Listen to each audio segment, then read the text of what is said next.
Hello, good evening. Welcome to Monday's North West Tonight with Roger Johnson. Thanks for joining us. Our top story.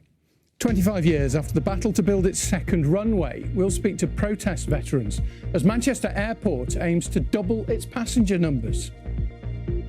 We need to build less airports. We need to use cars and boats and other alternatives. I wish we'd got that message across 25 years ago, but there's still time. Next tonight, there were scenes which made headlines across the country for weeks. It's 25 years ago, you know, that Manchester Airport opened its second runway following lengthy protests by environmental campaigners. Well, now airport bosses are urging the government to deliver better rail links as a priority so that it can maximise its potential.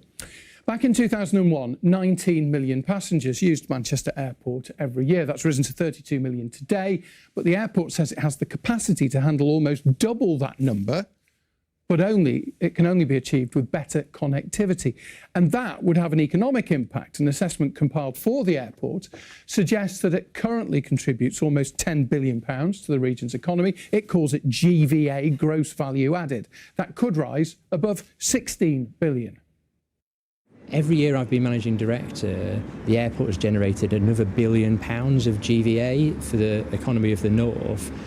And people look at that number and are like, well, what does that really mean, Chris? And the answer is it's another 10,000 jobs. Well, at the moment, Manchester Airport estimates it supports more than 100,000 jobs in the region. Maximising its own potential through improved connectivity, it says, would take that number to around 165,000. And that means that the airport is desperate for the east-west links that would be provided by Northern Powerhouse Rail. What that will mean is that people actually across in Yorkshire, as well as people in Liverpool, will have dramatically better connectivity to this airport. And what that means actually for people who live in Greater Manchester, who could already easily get here in many cases, is that there'll be more routes. So they want those better rail links. I tell you, there are plenty of motorists who will welcome anything which makes it easier to leave the car at home. Because last year, the Manchester Airport Group, which includes Stansted and East Midlands airports, as well as Manchester, made £453 million from parking charges, almost £500 million. That's more than double what Heathrow made, 3 times what they made at Gatwick, and those two are the UK's largest airports. So Manchester believes, even a quarter of a century after it opened its second runway, that it has still not reached its full potential.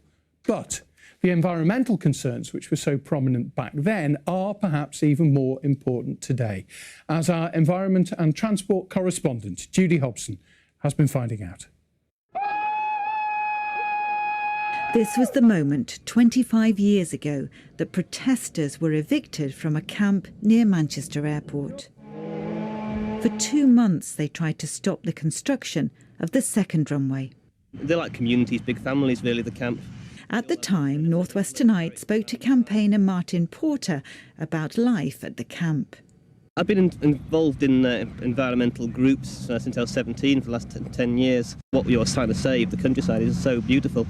It is really worth the effort and the risks. Today I'm going back with Martin to the site. We have the security fence, fence with lights and police and security guards. I started off in a tree, but I've not got a great head for height, so then I started digging a tunnel with some other people. Dug 2 tunnels in the end. Clay soil around here, brilliant for tunnel digging. Here we go.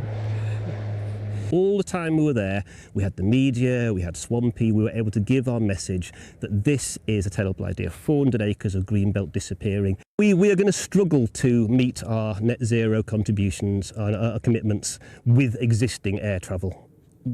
Increasing air travel, no chance at all. We're at the Cheshire end of the new second runway. Local residents were involved in the protest too. Jeff Gazzard lives nearby and occasionally stayed on the camp. And if you look at the amount of climate change impact that even where's this one going?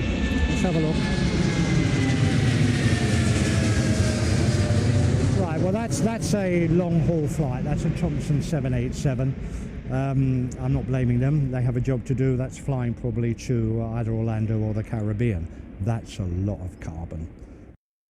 Climate change began to be an issue then, but it wasn't the headlines it is today. So a lot of things have changed in terms of our understanding of the environmental impact of a major airport. In 2025, flights from Manchester Airport produced about 3 million tonnes of CO2. That's the equivalent of around 1.5 million cars a year and 1.7 times more CO2 than the entire city of Manchester. So we have to be able to do both.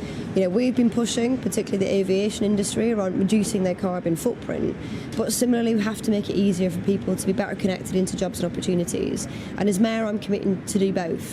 These days, airlines burn less fuel than they used to, and they use more sustainable aviation fuel. But those who tried to stop this airport expanding 25 years ago say their concerns about our changing climate are as strong as ever. Judy Hobson, BBC North West Tonight.